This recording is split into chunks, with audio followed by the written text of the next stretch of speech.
Itago niyo na lamang po ako sa pangalang Marbs. Hinding-hindi ko makakalimutan itong karanasan ko noon. Halos mabaliw ako eh. Pero hindi ko inaasahan na yung tagpong yon ang magpapabago sa takbo ng buhay ko. Kung ano ito, malalaman niyong lahat. Nangyari ito sa Manhuyod, Negros Oriental, taong 1995. Nasa 18 taong gulang ang edad ko ng mga panahon na ito. Hanggang high school lang ang pinag-aralan ko gawa ng ako ang humalili sa tatay ko sa kanyang pananagat. Simpleng pananagat lang, panglalambat, at kung minsan ay namamanan ng isda at nanunubid ng pusito nukos. Namatay kasi ang tatay ko, Sir Seth.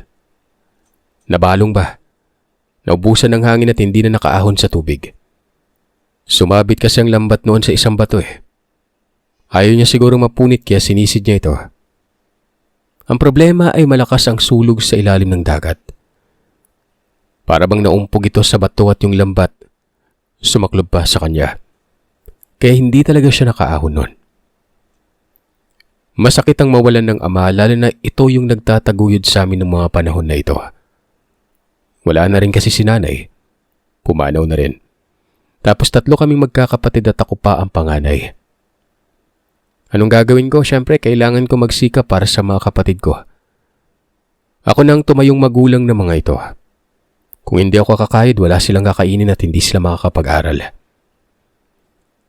Nasa tabi lamang ng dagat ang bahay namin. Siguro mula sa dalampasigan ay may mga 50 metro ang distansya. Maliit na isang palapag pero nakaangat sa lupa. Napapaligiran ng mga bakaw at aroma. Maraming aroma dito sa Manhuyod. Takot daw ang aswang dito eh. Pero bakit may kumakalat pa ring balita noon na may aswang na gumagala sa gabi? Parang tao lang siguro. Natural, takot sa aroma, gawa ng ang lalaki ng mga tinik nito eh. Minsan nang natinik ako eh, tapos nilagnat talaga ako noon. Pero hindi yan yung paksa. Ang paksa dito ay nagsimula noong unang gabing inamok talaga ako ng aswang. Sino ba yung pamilyar dito sa tinatawag na subid-subid? Yun bang manghuli ng pusit gamit ang kahoy na inukit tapos posturang hipon? Yun kasi ang ginagawa ko noon, isang gabi. Dahil nga humiling yung mga kapatid ko na gusto nilang kumain ng pusit noon. Nasa daungan pa ako at naglilinis ng bangka nang makarinig ako noon ng huni. Parang nasa himpapawid. Pero may mga pagkakataon din na wari ko'y nasa likod ko lang. Palipat-lipat ang huni na ito. Hindi ito yung tunog ibon pero parang hilik. Hilik na animoy malaking insekto. Hindi na bago sa akin ito gawa ng madalas na may itong nangyari. Pero sa mga sandaling yon, hindi ako nilulubayan. Magandang gabi sa'yo. Huwag mo akong tatakutin ha. Naghahanap buhay lang ako. May tinutustusan ako mga kapatid eh. Sambit ko noon. Alam niyo bang pagkatapos noon ay nakarinig ako ng pagtawa. Tawa siya. Boses babae. Yun bang animoy tuwang-tuwa? Naku, ang kulit mo naman. Gusto mo bang sumama? Wala namang problema pero huwag mo akong tatakutin. Ayos lang naman sa akin na sumama ka eh. Huli kong wika. Hindi ko na narinig ang pagtawa. Pero aminado ako na kinakabahan ako ng gusto. Balita kasi sa amin na may inamok na umano ng aswang dahil nga hinamon nito. Abay nagpakita talaga. Lalo ng istoryang narinig ko sa bais. Naayon pa sa kwento, sabi ng tao na ito, na kapag yung aswang daw ay babae, mag-aanuhan sila pero kapag lalaki, suntukan lang. Bah, nakatikim daw talaga ng malupit na suntukan yung tao. Kamuntikan pang mamatay. May iba ding dinudukot. Nawawala. At hindi na natatagpuan pa. Pero ang kinatatakutan ko, yung bigla na lang susunggab at talagang kakatayin ka nito. Magkaganon pa man, nagpatuloy ako sa nais ko. Ibinaba ako ng bangka. May maliit na buwan ng mga panahong ito. Yung kalahati ang hugis. Ito yung mga panahong maraming pusit.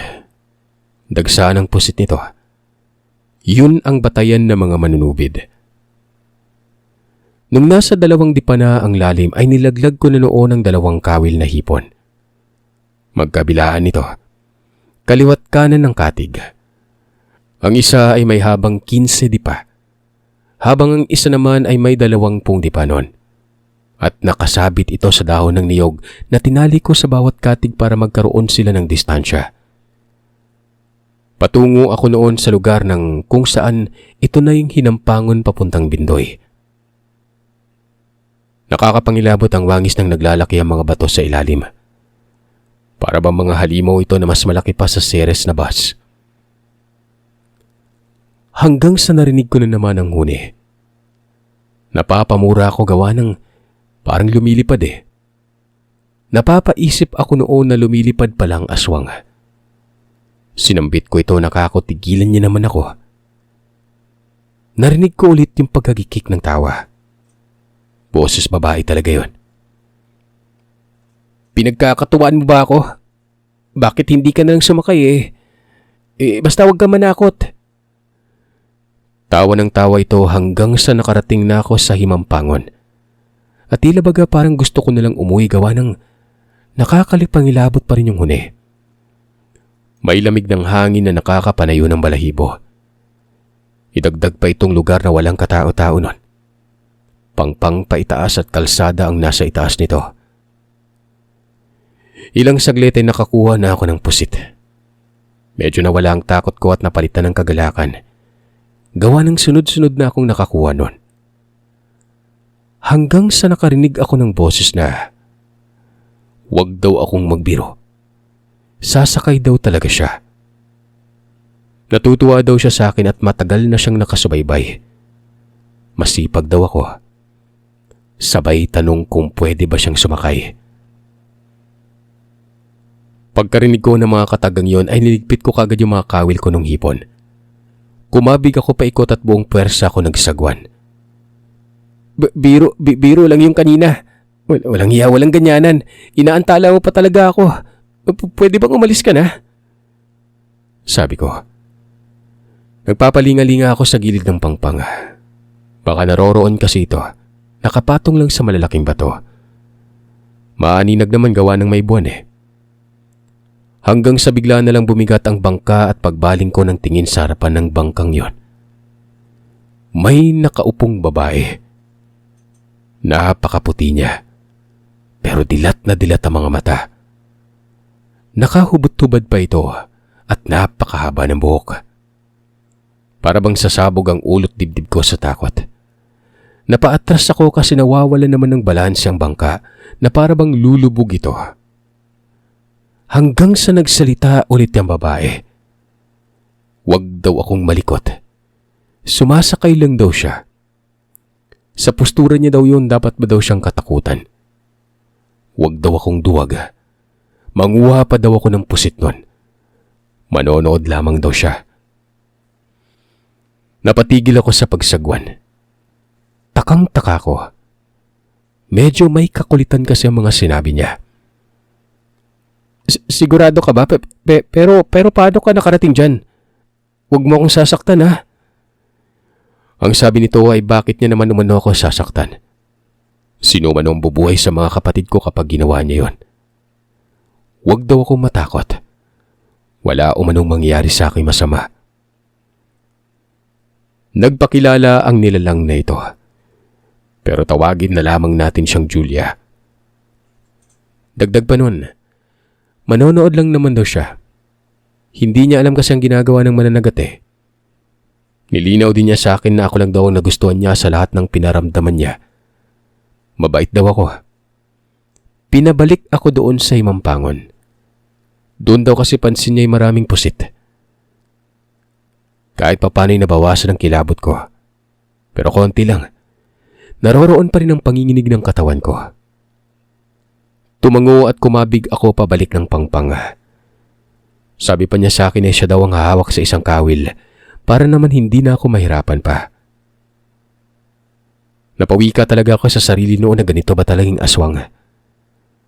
At isa pang nakapagtataka, Mabango siya. Taliwas sa naririnig kong napakabaho umano. Siguro ibang uri ng aswang yung ganun eh. Amoy na amoy ko yung samuyo niyang parang sabon. Basta ganun. Hindi ko siya kinikibo. Ang seryoso niyang tingnan. Kung hindi mahaba ang buhok nito at hindi nakatabon sa dibdib niya, malamang kitang-kita ko yung lahat. Matindi din yung pagkasipit niya sa... Alam niyo na yun. Tapos nakatagilid ng konti na para ba'y nahihiya. Marvs yung pangalan ko. Ano ba talagang aswang? Masama daw sila eh. Kaya nga natatakot ako. Sinabi nitong Julia na yung tatay niya umanong masama. Yung siya daw hindi ganun eh. Patay na umano ang tatay niya. Nanay na lang tapos tao ang nanay nito. Kilala niya umano ako. Halos lahat umano ng mga tao doon sa amin banda ay kilala niya. Sabi ko kung gano'n ay taga roon pala siya. Pero ayon dito ay hindi umano. Inaalam niya lang talaga ang mga personalidad. Ganoon naman umano ang mga aswang na katulad niya. Mapagmasid at malakas makiramdam. Di ba takot sa asin yung mga aswang? Tsaka pangit yung mukha nila. Ang haba ng kuko tapos matutulis yung mga ngipin. Ay naman kay Julia. Yung mga katulad niya ay parang tao lamang din. Kumakain ng kinakain ng tao.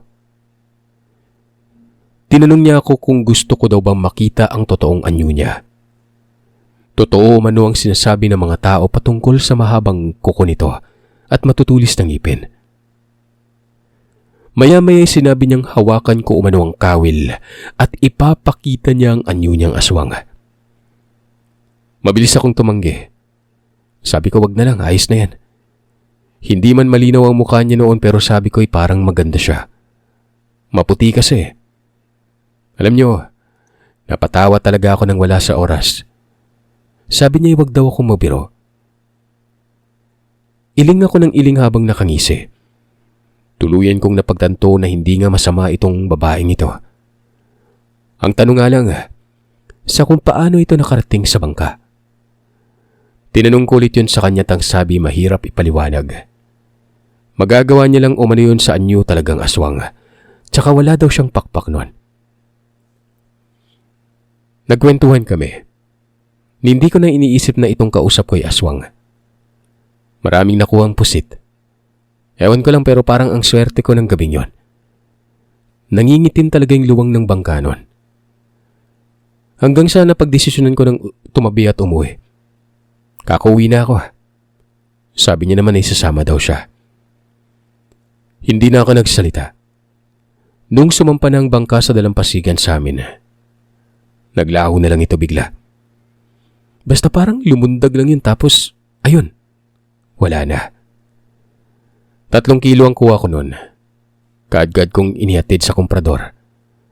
Madaling araw na din kasi at gising nang nagtitinda sa merkado. Kumita ako at nakangisi habang pauwi. Sabi ko sa sarili ko magpapakita pa kaya yon. Hindi niya sinabi kung saan siya nakatira. Kinukulit ko pero nililihis lamang ang usapan. Walang pasok ang mga kapatid ko kinabukasan. Puro lalaki ang mga ito. Magkakasunod. Nasa 13 ang isa habang ang isa naman ay nasa 11. Si Anil at Jojo. Sabi ko na lamang sa kanila noon na magpapahinga ako. Binigyan ko sila ng pera para kung may bibili na pagkain ay makabili ka agad. Sa pagkakatanda ko ay magtatanghali na. Ginising ako ni Jojo. Wika nito ay may naghanap daw sa akin noon. Nagtanong ako kung sino. Naggibit balikat ito at sinabing hindi niya kilala. Pero babae daw na maganda at maputi. Wala nang ibang pumasok sa isipan ko kung hindi si Julia. Bumangon ako, nagilamos at kagad sinilay kung nasaan ito pero wala naman yun sa bulwagan. Hanggang sa may tinuro itong si Jojo. Doon sa puno ng bahakaw na nilagyan ko ng upuan. Naroroon ang babae, nakatalikod. Nakaharap sa may dagat. Tapos kausap noon si Anil. Hanggang sa nasilayan ako ni Anil at kinalabit ang babae. Paglingon nito sa akin, nanigas talaga ako noon. Ito nga siya, si Julia. Nasa maayos na kasuotan at ang ganda niya, Sir Seth. Kinakawayan ako ni Anel, pinapalapit ako pero hindi ko maibaba sa hagdan ang mga paa ko noon. Nahihiya ako eh. Hanggang sa tumayo na si Julia at ito na ang kumaway sa akin. Dito na ako nagkawisyo. Hindi ako nakapagtsinelas. Habang papalapit, mainit ang buhangin pero hindi ko na inalintana yon. Para akong baliw noon na dahan-dahang humahakbang hanggang sa nasilungan na ako ng malaking bakaw na ito eh. Nakangiti si Julia at napakakinis niya. Napapamura ako. Pagkagandang aswang. Pero syempre nagmamaang-maangan ako nun. Sino ka? Anong kailangan mo sa akin? Tanong ko. Matapos kong makapagsalita ay umalis naman itong si Anil. Tapos nakangisi ang kapatid ko na yon. Lumapit ako tapos umupo ako sa kinauupuan ni Anil. Titig na titig sa mukha nitong si Julia. Hanggang sa sinabi kong alam kong siya ito pero sinadya kong magkunwari kasi para isipin ng kapatid ko na hindi kami magkakilala. Siguro ang edad nitong si Julia ay nasa 20. O hindi naman kay kaidaran ko lang. Walang mansyang kutis parang mayaman. Ano bang ginagawa mo dito at nakakagala pala yung aswang sa araw? Sabi ni Julia ay oo naman umano. Sa gabi lang daw siya hindi tao. Yun lang din ay kapag may sumpong siya. Gumagala sa gabi. Yun lang, palipas ng sumpong. Pero tao pa rin daw siya. Sabay-sabi nito na makulit tumano ang kapatid ko. At nagtanong siya kung kaya ko daw bang buhayin ang mga yon. Mabilis kong sinabi na hanggat makakaya ko, kakayanin ko. Responsibilidad ko na yung mga ito. Hindi ko sila papabayaan. Ayon naman kay Julia ay baka kinakailangan ko daw ng tulong. Handa naman daw siyang tumulong sa akin. Tinanong ko kung mayaman ba siya. Tumango ito at sinabing parang ganun na nga. Pero tumanggi ako. Sabi ko'y ayaw ko magkaroon ng utang na loob at saka sa isang aswang pa. Malay ko ba kung nililin lang lamang ako nito tapos gagawin pang pagkain sa huli. Nabadtrip ito, Sir Seth, at sinabing kagabi pa daw siya nagpapaliwanag na hindi siya masamang aswang. Kung masama ay matagal niya na akong pinatay. Tatay niya na umano ang masama at patay na ito. Kung gusto ko umanong maging masamang aswang siya, mamayang gabi ay uubusin niya daw kami noon. Sabi ko joke lang. Pero nagtanong ako kung saan ba talaga siya nakatira. Wika naman ng babae ay sasabihin niya lang kung tatanggapin ko raw ang tulong niya. Nag-aalangan ako Aswang Magaling manlinlang. Katunayan yung kagabi, halong pagsakay lamang ito sa diwa niya. Magpaganon pa man, tinanong ko pa rin kung anong tulong ang ibig niyang sabihin. Niyaya ako nitong sumama sa kanya. Malalaki naman na umano yung mga kapatid ko. Sabihan ko na lamang umano na babalik kami kagad. Tila ba malalaman ko na kung saan ito nakatira. Yan ay kung hindi ako niloloko. Mabilis kong pinuntahan yung mga kapatid ko. Sabi ko may pupuntahan lang ang kuya nila. Nagbisa ko at binalikan si Julia. Parang karaniwang tao lang talaga siya. Naglakad kami sa kabahayan hanggang sa makarating na doon malapit sa kalsada. Tubuhan na dito. Tapos sumakay kami patungong sentro sa tricycad. Yung bisikleta na may sidecar. Yun pa kasi ang uso ng mga panahon na yun Abay mantakin yung doon lang siya sa may lungsod nakatira. Hindi ko na lang babanggitin dito ang eksaktong lokasyon. Basta maraming malalaki at magkakasunod na bahay dito. Maraming subdivision, pero may mga bahagi ding may maliliit na bahay. Pagbungad na sa kung saan talaga yung tirahan nila, napanganga na lang ako. Malaking bahay, tapos 2 palapag. Nasa loob ito ng bakod na lampas tao. Pero makikita naman yun mula sa labas kasi kalahati nga sa bakod ay rehas na bakal. Sunod lang ako ng sunod dito hanggang sa may sumalubong na waribay katiwala. Nakangisi yun, babaeng matanda.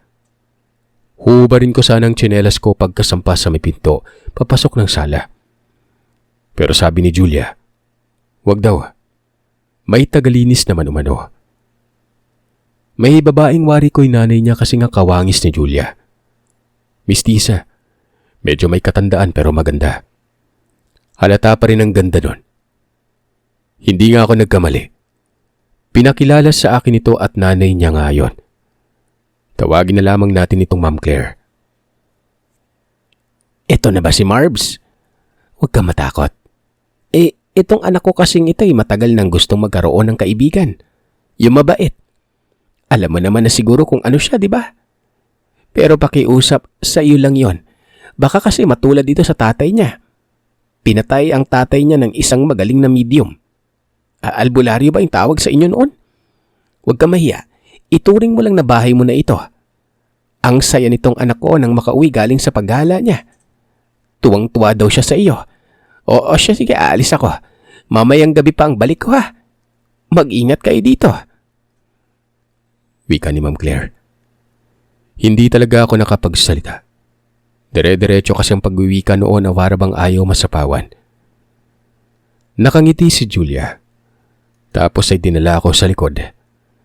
May malaking espasyo sa likod at natatanaw ko sa kanto ng bakod ng grotto. Napapamanga ako gawa ng sumasamba palang aswang sa Panginoon at sa Birheng Maria. Hindi naman ako nagtanong patungkol doon. Naupo lang ako sa isang banda. May duyan dito. Sa ilalim yun ng punong mangga at may magkakahanay na upuan na ratan. Sabi sa akin ni Julia, antayin ko lang daw siya. May kukunin lamang ito sa may taas. Tumango lang ako. Manghang-mangha ako at isa pa.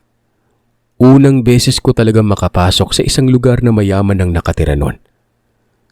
Mula doon sa bulwagan ng bahay hanggang sa kusina palabas sa likod. Tiles na ang ganda. Magaganda din ang kagamitan at sobrang linis ng lugar. Mga ilang sandali, bumalik na si Julia. Nagulat ako kasi inabutan ako ng maliit na bag. Pagkabukas ko nito, mga salapi ang laman. May tagi-1,000, pero karamihan tagi-150. Sabi ko, lahat ng yun ibibigay niya. Umuo ito at nagpaalam daw siya sa nanay niya. Tutulungan niya umano ako. Yung tubuhan umano na dinaanan ko kanina, pinagmamay-ari nila yon. Hanggang doon malapit sa Tamiso. May ilang bahagi lang doon sa Tamiso, tapos may isang bahay sila doon na mas malaki kumpara umano sa tinuluyan namin. Napapailing ako. Walang hiyang yan. May hasyenda sila. Mayaman. Hindi ko alam kung biro lang ba o hindi pero makikita naman kasi sa personal ang kalagayan. Ultimong kutis pang mayaman eh. Bakit ako? Marami namang katulad ko, di ba? Bakit ako, Julia? Tanong ko sa kanya. Ang sabi naman ito ay hindi niya alam. Naisip niya lang daw. Basta nung una, nabilib daw ito sa akin. Lalo na't pagkatapos mamatay ng tatay ko ay hindi daw ako nagpakabaon sa depresyon. Kumilos ka agad dahil may mga kapatid na dapat ibangon. Huwag ko na daw isipin kung bakit ako ang napili niya. Basta yun lang daw ay kagustuhan niya. Napapatango ako at halos lumod ako sa harapan nito sa pagpapasalamat. Hinawat niya ako. Huwag daw gawin yon. Magagalit daw siya kapag niluran. Niyakap niya ako. Pag-aralin ko daw ang mga kapatid ko. Buhayin dahil kung mahihirapan ako ay naroroon lamang siya nun. Itong perang binigay niya pwede ko daw ibili ng mas malaking bangka para kahit papano lumaki yung kita ko. Sabi ko gagawin ko talaga yon. Malaking halaga ang binigay niya. At sa pagkakatansya ko talaga ay nasa mahigit 20,000. Makakabili na nito ng malaking bangka na may makina. Mula ng araw na yon, naging malapit talaga kami sa isa't isa. Panibisita nito. Tapos nakabili na rin ako ng bangka nun. Takang-taka nga ng tiyo at tiya ko eh. Saan daw ako nakakuha ng pambili? Sabi ko ipon ng tatay. Hindi maiwasang may mainggit.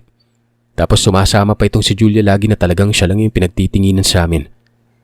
Napagkamalan kaming magnobya. Lalo na noong napadaan sa pinagbebentahan ko ng kuhang isda Tinukso ako. Tapos napatitig talaga ako kay Julia. Tumango naman ito na para bang sinasakyan niya yung tukso. Baka isipin talaga nila na tayo Hindi naman. Hindi nga ako nanligaw sa'yo Wika ko nun. Tanghali yun. Papauwi na ako tapos sumama pa rin to sa akin. Napatigil na lang ako sa paglalakad noon. Napatitig sa kanya habang nakasimangot na mukha. Nang sabihin niyang bakit hindi ko daw siya ligawan. Sabi ko wag siyang magbiro. Sino naman yung magkakagusto sa isang katulad ko? Dugyutin tapos maitim pa.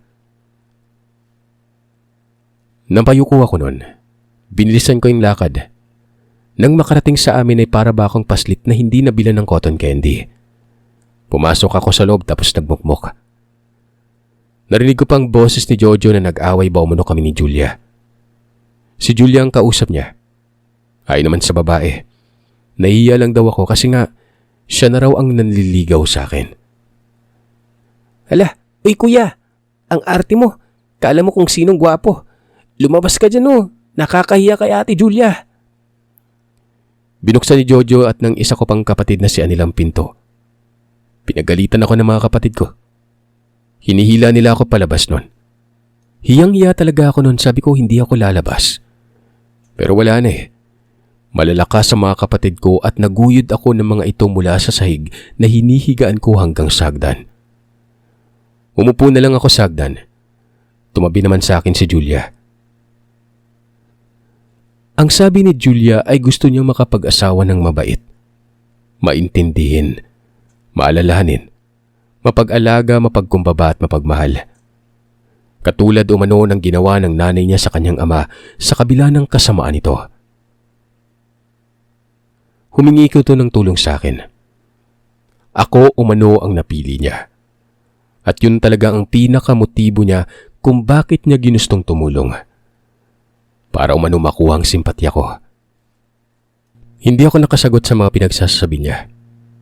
Nakatunganga lamang ako noon at kahit mainit ang panahon, nilalamig ako. Sinabi ni Julia na alam niya umano ang dahilan kung bakit ayaw ko. Dahil kakaiba siya. At naiintindihan niya umano ako. Napalingon ako sa likuran ko. Naroroon ang dalawa kong kapatid na para bang papatayin ako ng mga yon. Nakikinig sa usapan Pinandidilatan ako ng mga mata. Kung wala lang siguro itong si Julia, pinagpapapalo na ako ng mga ito May hawak na pamalo si Anil. Tapos nakatikom pa yung kamao ni Jojo. Parang wala akong kakampi nun. Tumayo si Julia tapos naglakad. Nakayuko na parang umiiyak. Hindi ko may pagkakaila talaga na kahit aswang pa siya. Gusto ko din siya. Walang biro yan. Hanggang sa natauhan ako at talagang hinabol ko at humarang sa daan. Sabi ko tinatanggap ko siya. Nabigla ako gawa ng lalaki ako Kaya medyo hindi maganda yung pagmumula sa kanya ng pagbubunyag na ito. Sinabi ko na wag na siyang magtampo. Dahil nga gusto ko rin siya. At kapag iniwan niya ako paniguradong kakatayin ako ng mga yon. Tingnan mo kung makatitig yung dalawa sa bintana Parang papatayin ako Teka, sigurado ka ba talaga? Mahirap lang ako, Julia. Baka isipin ng mga kaanak mo na yaman mo lang yung habol ko sa'yo. Tsaka pangit ako. Tinanong ako ni Julia kung kaanak niya ba ang makakasama ko habang buhay. Kung ang nanay niya ba umano. Matapos niya makapagsalita ay umakap ito sa akin. Ayun, naging kami. Tuwang-tuwa yung mga kapatid ko na makita kami nagyayakapan. Nagkasigawan pa, para bang nasa pelikula. Ito na yung sinasabi ko na nagbago talaga ang buhay ko. Dahil yun kay Julia. Nagkatuluyan kami, nagpatayo ng bahay na bago at malaki. Doon lang din sa kung saan kami nakatira ng mga kapatid ko. Nakapagtapos ng pag-aaral ng mga kapatid ko sa tulong ni Julia. Pero mantakin nyo, ni isang beses ay hindi ako sinumbatan. Para siyang nanay na napakagalanti kausap. Mabait. Marami siyang tinulungan sa amin. Sa ngayon ay lumipat kami ng tirahan. Lalo na noong bagyong Odette. Nasira yung bahay. Kaya doon na kami sa asyenda nakatira. May 3 kaming anak. Nakita ko na siya sa anyong aswang. Pangit. Mahaba ang buhok. Ito pala yung umaalsa sa kanya sa ere na para bang lumilipad. Basta lulundag siya ng pagkataas-taas tas lumilipad ang buhok niya. Nakakakilabot. Pero hindi naman masama. Magpaganon pa man ay walang pinagbago. Ganun pa rin siya kalambing. At siya pa rin ang asawa ko. Ang babaeng minahal ko.